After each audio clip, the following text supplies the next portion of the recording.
Kita beralih ke berita lainnya. Harga sewa lapak tak jelas, puluhan pedagang pasar lama mengadu ke DPRD Ambon. Puluhan pedagang pasar lama datangi DPRD Kota Ambon Senin 4 Maret 2024. Para pedagang mengadu perihal harga sewa lapak di pasar lama yang disebut tidak jelas.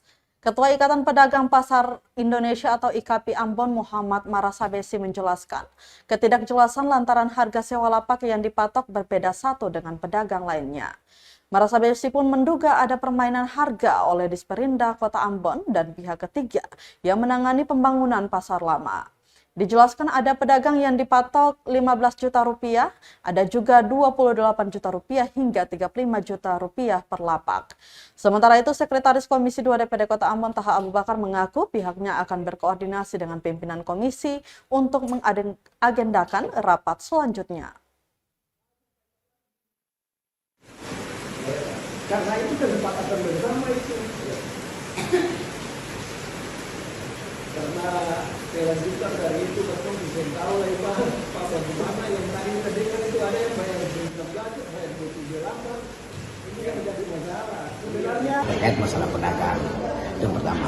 Yang kedua bahwa beta lihat hemat beta bahwa pemerintah kota saat ini melakukan sebuah kegaduhan, sebuah kesalahan yang dilakukan oleh pemerintah kota dengan pihak ketiga.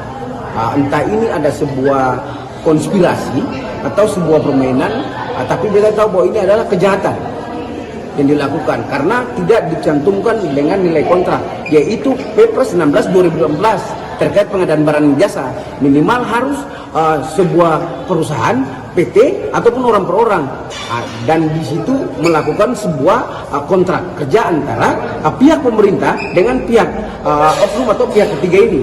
Tetapi sampai progres pembangunan, pembongkaran sampai terjadinya bangunan itu tidak ada nilai kontrak, sehingga hemat beta bahwa ini adalah sebuah kejahatan.